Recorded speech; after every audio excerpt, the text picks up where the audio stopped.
The elderly father-in-law, who was supposedly blind and in need of care, was neglected while my husband and his mother enjoyed themselves outside. They often left me to attend to him, while they pursued their own interests. One day, the supposedly blind father-in-law suddenly stood up. I wondered how to confront my husband and his mother about their behavior. My name is Annie, I'm 33 years old, and I want to share a real experience from my life. I grew up as the only girl among 3 siblings, adored by my dad despite his objections. I moved from the West Coast to the East Coast after marrying my current husband. As my dad tearfully bid us goodbye, and my mom chuckled, Dad disapproved of the marriage due to living with the in-laws and the responsibility of caring for my father-in-law.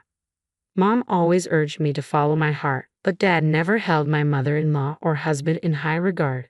Despite initial kindness from my husband, things have changed drastically. The power dynamics in the house now favor my mother-in-law and husband over my father-in-law. He was diagnosed as blind a few years ago and mostly stays at home. Initially, there were several caregivers, but after I married into the family, my mother-in-law and husband dismissed them all without consultation, claiming it was too expensive. My father-in-law wished to keep at least one familiar male caregiver, but my husband reluctantly agreed, assisted by the same caregiver who had been with the family even before his blindness.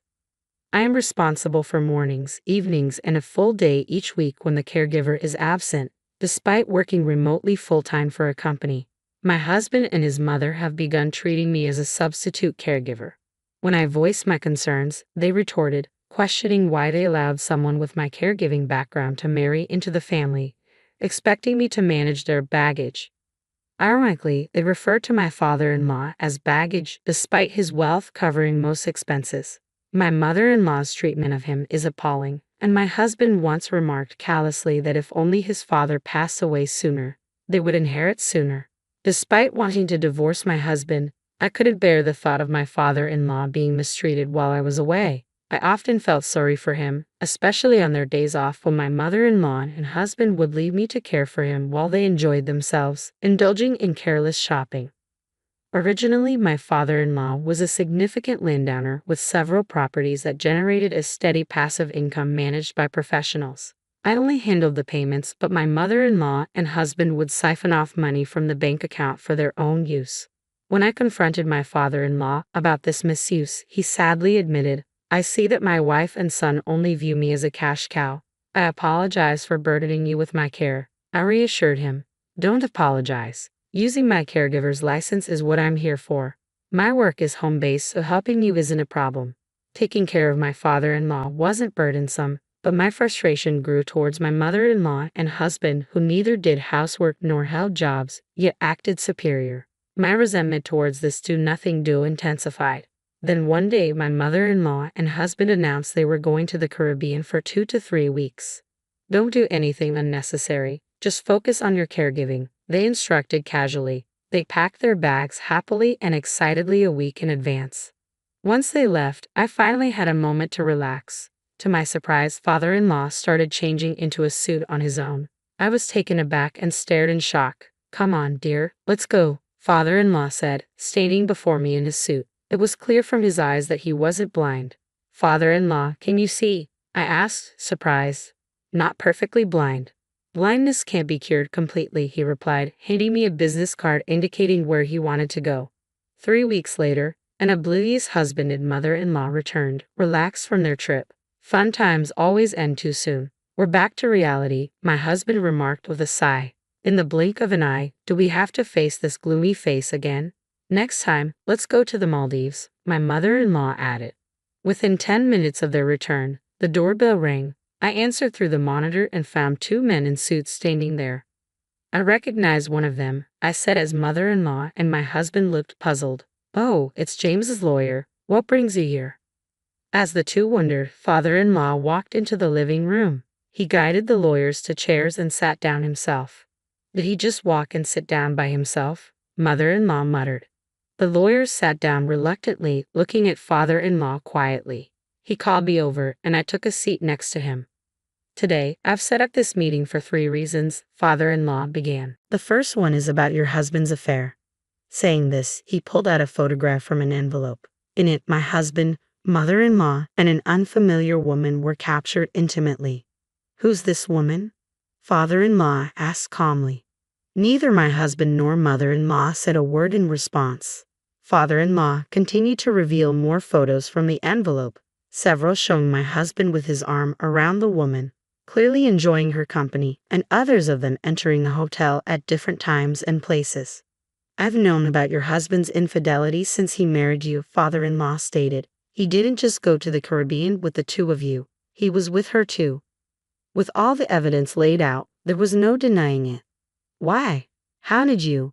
My husband stammered, clearly caught off guard. It seems my husband believed he had gotten away with it, I whispered to myself, realizing the extent of the betrayal. Amid the whirlwind of work, household chores, and caregiving, I hadn't noticed the signs. I simply assumed my husband and his mom were enjoying outings together. Don't you have anything to say to her? I finally confronted my husband, breaking the tension that had hung in the air. Awkwardly glancing at me, he sighed. Well, if we've been found out, so be it.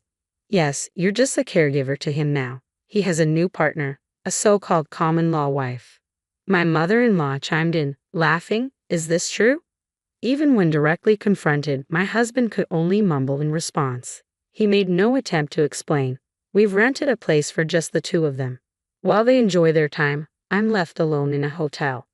Do you think she makes a better wife for my son than you, who can't even spend time with him? My mother-in-law continued, adding that this had been going on for over a year. If you wanted to do such a thing, you should have divorced me, I said, my voice trembling with emotion. Oh, I did consider letting him divorce you, my mother-in-law replied casually. But she doesn't want to take care of James, so what can we do? In another couple of years, we can just put James in a facility. That's what I thought. Her words hit me like a tidal wave. Shock and disbelief washed over me. Well, that's how it is, she concluded. I'm fine with you divorcing right now, but since you'd be abandoning caregiving, don't expect any compensation in the divorce settlement. My sorrow quickly turned to anger. Enough is enough. You can't just play with her life like it's a game. Father-in-law, suddenly filled with energy, jumped up and yelled at the two of them. My husband and mother-in-law were taken aback. But you can hiding something too, father-in-law continued, his voice sharp. You can actually see, can't you? Otherwise, how could you walk around your room and sit down by yourself? Mother-in-law quickly retorted, that's right, you lied to us. Desperately trying to deflect, my husband said, it's not a lie. I did go blind, but it's partial blindness. I'm not completely blind. I've been undergoing treatments and right now, I'm at an intermediate stage. Why then did you pretend you can't see? Father-in-law pressed. Why let everyone assume that on their own? The room fell silent, tension thick in the air as everyone waited for an answer. When I woke up one morning with bad eyesight, I went to the hospital with a caregiver and returned in a wheelchair. It was then that I saw all of you jumping to conclusions, making funny faces in front of me, thinking I couldn't see you. If you knew we misunderstood, why didn't you tell us? That's not fair, I said firmly. The caregiver tried to intervene, but I stopped her. I wanted to see how things played out. After all, it seemed like both of you were pleased about my blindness. At those words, both my husband and mother-in-law looked away. It hadn't even been a month since my father-in-law's blindness when I married my husband. All I had heard from him was, my father is blind. I too had assumed he was completely blind. Another thing. Regarding divorce, father-in-law continued calmly, what daughter-in-law and my son decide to do is up to daughter-in-law. If needed, I can introduce you to a lawyer. But the divorce I'm talking about isn't between the two of them. It's between you and me. Father-in-law stared straight at mother-in-law as he spoke. Divorce? Who does that? If that's the case, let's talk about the last point. I want my money back, father-in-law declared abruptly. It turned out he had been giving mother-in-law a living allowance every month. However, thinking that the blind father-in-law wouldn't notice, mother-in-law had dipped into other savings. Worst of all, it was from the inheritance left by father-in-law's father. You always had a tendency to lavish yourself with money. That's why I arranged for a set amount to be transferred to you through the home caregiver, father-in-law explained calmly. But knowing you, I thought you might spend from other sources when you learned about my blindness. That's why I kept separate accounts for my earnings and the inheritance. A year later, when father-in-law checked with the bank, he discovered that around $60,000 had been spent in just that year alone. $60,000, father-in-law exclaimed, astonished. It's unbelievable that mother-in-law could waste so much money every month. If I had that kind of money in a year, I wouldn't even know what to buy. But for mother-in-law, with her spending habits, it seems like pocket change. I can't possibly pay that back, mother-in-law retorted defiantly. Plus, it's my money too, right? Whether it's inheritance or whatever, I can use it as I please. You don't understand inheritance law, father-in-law responded firmly. Even if we divorce, that inheritance won't go to you.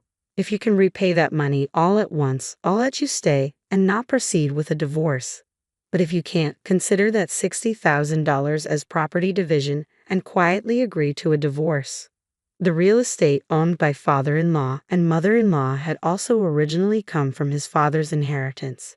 Therefore, mother-in-law couldn't claim it in a property division. But Dad, I began, realizing now how wrong. I've been wrong all this time. I want to change. Can you please forgive me for everything? The husband desperately clung to his father's feet. Daughter-in-law, what will you do? Do you still want to be with this lazy cheater? Father-in-law asked, looking at me. No, I've come to see the light. I realize now how foolish it was to tolerate him just because I loved him, I replied firmly. Can you recommend a lawyer? I'll be seeking compensation in the divorce proceedings and will be divorcing him. I had lost all feelings for my husband and decided to demand compensation in the divorce proceedings. Simultaneously, a meticulous lawyer handed me a divorce application, which I signed on the spot. Wait a second, I don't have the money to pay any compensation, my husband protested. You can start a part-time job or find another way to pay it back, father-in-law suggested. I'll let you stay in this house for a while because of our son, not because you're my son, but to keep an eye on you.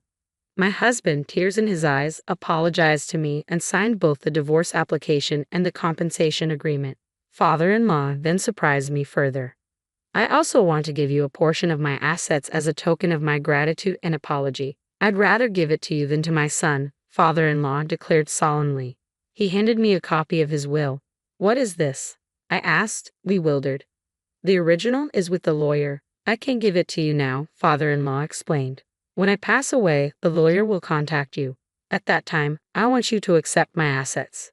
The will stated that a portion of father-in-law's property and bank deposits would be inherited by me. I can't accept this, I said, feeling overwhelmed. I've only been with your family for just over a year. I haven't done anything special to deserve this from father-in-law, I protested. No, that's not true. You stood by my side and tried to protect me, even when they said such terrible things, father-in-law replied with a gentle smile. Why are you giving it to that young woman? I've been with you for many more years, mother-in-law interjected angrily. Quiet, what have you done for me? Father-in-law countered firmly. From the moment we got married, you left all the household chores to the help. Weren't you the same with raising our son? It was me and the maids who looked after him when he was young. I know about your affairs and that you spent money on your lovers. It's shameful what you and our son have done. Even my husband looked surprised at father-in-law's words. Wait, Mom said it was Dad who had the affair and that she raised me all by herself. What's going on? I asked, noticing mother-in-law's nervous demeanor and her evasive gaze. Do you believe James over me? Mother-in-law shot back, but it was clear to everyone that she was lying. My husband was taken aback, but the truth was now out between father-in-law and mother-in-law. The revelation of my husband's affair left no sympathy for him, considering mother-in-law's own infidelity. As the conversation neared its end, mother-in-law was forced to sign the divorce papers and pack her bags. She left the house without any resistance and father-in-law and mother-in-law officially divorced that day. Regarding the compensation for my husband's divorce proceedings, father-in-law paid it off in a lump sum, believing it would be better for me. My husband agreed to repay father-in-law. I packed my things to return to my parents' home, arranging for them to be shipped from our large house, courtesy of father-in-law. My husband lived on the second floor, confined to certain areas to avoid crossing paths with me. For a whole month, I managed to keep my distance from them. Everything was settled on moving day when the intercom rang. To my surprise, my parents' faces appeared on the screen. Hurrying to the front door, I found my father already in tears and my mother smiling brightly. It turned out father-in-law had generously covered the travel expenses and arranged everything. Although I had only informed my parents about my divorce, they already knew about the challenging year I had faced. Apparently, father had received a call from father-in-law about 6 months after my wedding. Father-in-law had been honest about the situation, saying, "I'll take responsibility and straighten him out. I'd like you to wait a little longer before coming to get her." After hearing everything from mother-in-law to my husband to father-in-law, father understood that simply telling me to come back wouldn't be enough to convince me. It's hard for anyone to accept infidelity claims about someone they love, especially without evidence or valid reasons. So, he chose to trust father-in-law's judgment. 2 years have passed since then, and it seems my husband has been gradually repaying father-in-law. Fortunately, my job, which has always been fully remote, allowed me to live anywhere. I still occasionally keep in touch with father-in-law, and my work is going well.